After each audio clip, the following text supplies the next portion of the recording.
प्यारे दोस्तों, आज हम बात करते हैं हनुमान चालीसा की एक लाइन पे। सब सुख लहे तुम्हारी सरना, तुम रक्षक काहू को डरना। हम हनुमान जी की प्रेयर रोज करते हैं, रोज हनुमान चालीसा पढ़ते हैं और ये कहते हैं कि हे हनुमान जी, तुम अगर हमारे रक्षक हो तो हमें किसी चीज़ का डर नहीं है। पर एक्चुअली में क्या ये सही है? क्या हमें ये डर नहीं लगता कि हमारी अच्छी इनकम हो पाएगी या नहीं? आज मैं काम पे गया हूँ, काम पे ये इशू तो नहीं आ जाएगा? तो अलग अलग तरह के डरों से हमारा जो मानव जीवन है वो घिरा हुआ है। फिर हम कहें कि हम तो रोज़ प्रेयर करते हैं, रोज़ हनुमान जी को ये लाइन सुनाते हैं, आखिर ये चीज़ें काम क्यों नहीं कर रही? तो हमें हनुमान चालीसा की कुछ और लाइन्स भी यहाँ पे देखनी पड़ेंगी। सबसे पहले लाइन ये है कि कुमति निवार सुमति के संगी। मीन्स कि हनुमान जी बुरी मति मीन्स की का साथ देंगे ही नहीं। इट मीन्स कि अगर आप दिमाग लगा रहे हो कि मैं किसी का बुरा कर लूं या मेरे कारण किसी का बुरा हो रहा है, तो अगर आपका दिमाग किसी का बुरा करने में है तो वहाँ हनुमान जी नहीं आपका साथ देंगे। वो आपको सिर्फ वहीं पे साथ देंगे जहाँ सुमति है। वो किसके संग में है? सुमति के संग में है।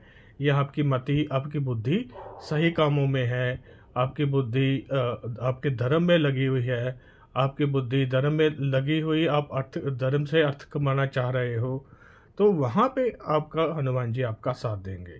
तो इस चीज़ पे हमें बहुत गौर करना है। और दूसरी चीज़ ये है कि मन कर्म वचन ध्यान जो लावे, कि हनुमान जी कब साथ देंगे? जब हम मन से, वचन से हम हनुमान जी को सब कुछ सौंपते जाएंगे।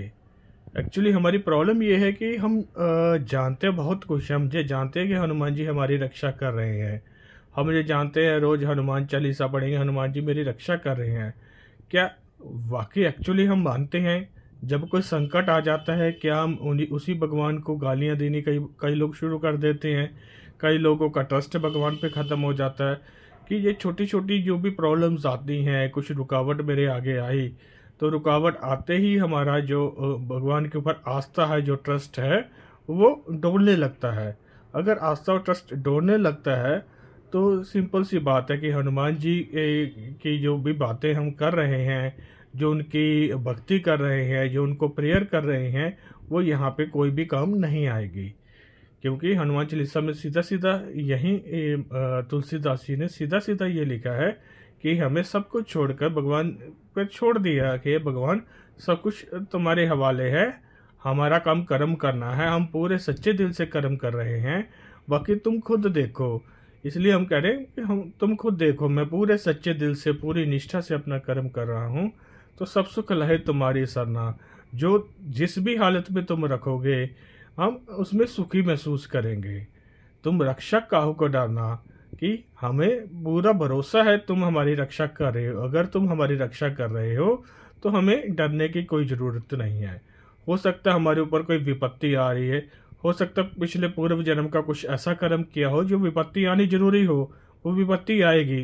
पर हनुमान जी के साथ हम हैं, हनुमान जी की प्रेयर कर रहे हैं, भगवान के साथ, यूनिवर्स के साथ हम जुड़े हुए हैं, तो जो प्रेयर्स हम कर रहे हैं, जो जिस इंटेंसिटी में जो चीज़ हमारे ऊपर आनी थी उस इंटेंसिटी में ना आती हुई वो बहुत कम इंटेंसिटी में हमारे ऊपर असर करेगी। इसलिए जब भी आप हनुमान जी की आराधना कर रहे हैं या किसी भी यूनिवर्सल एनर्जी की आप प्रेयर कर रहे हैं, आपको 100% आस्था देनी है। और आपके ऊपर अगर कोई विपत्ति या कुछ आपदा आ गई तो ये मान लेना है कि हो सकता है ये बहुत बड़ी आपदा आ सकती थी, हो सकता है मेरे कुछ पूर्व जन्मों का या पूर्व कर्मों का कुछ हिसाब पूरा होना हो, तो भगवान का हाथ मेरे सिर पे है, वो बहुत ही कम इंटेंसिटी में जो आया है, पर मेरी भक्ति यहाँ पे नहीं डोलेगी, मेरा ट्रस्ट नहीं यहाँ डोलेगा। मैं आज भी पूरी तरह ट्रस्ट करता हूँ कि हनुमान जी मेरे साथ हैं और वो मेरे रक्षक है। अगर वो मेरे रक्षक है तो मुझे किसी चीज़ की कोई टेंशन नहीं लेनी है। तो यहाँ पे हमें अपने कर्म के ऊपर पूरा ध्यान देना है, अपना कर्म पूरी निष्ठा से करना है, और पूरा कर्म करते हुए हम यूनिवर्सल एनर्जी हनुमान जी के ऊपर सब कुछ छोड़ देना है। क्योंकि हम ये कह रहे हैं कि सब सुख लहे तुम्हारी सरना, तुम रक्षक काहू को डरना। तो हनुमान जी हमारे रक्षक हैं, जैसे आप रखोगे हम खुश हैं, आप हमारे आराध्य हो, आप हमारे गुरुदेव हो, आप हमारे पिता समान हो। हनुमान जी आप जैसे रखोगे हम पूरी तरह खुश रहेंगे।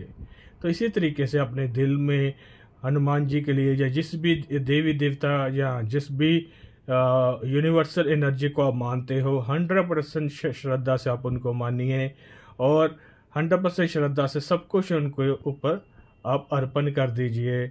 जब आप अपने कर्म अर्पण कर देते हैं, अपना सब कुछ उनके ऊपर अर्पण करना शुरू कर देते हैं, तो यूनिवर्सल एनर्जी अपना जो भी गेम है वो दिखाती है। और आप कब से हम बोलें कि कब हम मीन्स की तरक्की और सक्सेस के रास्ते अपने आप खुलते जाते हैं। और यहाँ पे एक और चीज़ हमें ध्यान में देनी है, सक्सेस का मीनिंग सिर्फ पैसे की सक्सेस नहीं, करियर की सक्सेस नहीं होती। हमारे धर्म में कहा गया है सक्सेस का मीनिंग है हमारे चारों आयाम अगर हमारे पूरे हो जाए तभी हम सक्सेसफुल हो सकते हैं। वो 4 आयाम है धर्म, अर्थ, काम और मोक्ष। कि हमें प्रॉपर संस्कार है, हम पूरे चीज़ धर्म पे रहें और धर्म पे रहते हुए हम अर्थ को कमाएं और अर्थ को कमाते हुए जो भी हमारी मनोकामना है, चाहे घूमने की है, फिरने की है, कुछ भी करने की मनोकामना है, हम उस अर्थ से मनोकामना पूरी करें जो धर्म से कमाई हुई है। और अपनी जब पूरी मनोकामनाएं अच्छे से पूरी हो जाए तो एट द एंड सब कुछ त्याग कर उस भगवान के रास्ते निकल के हमें मोक्ष को प्राप्त करना है। धन्यवाद।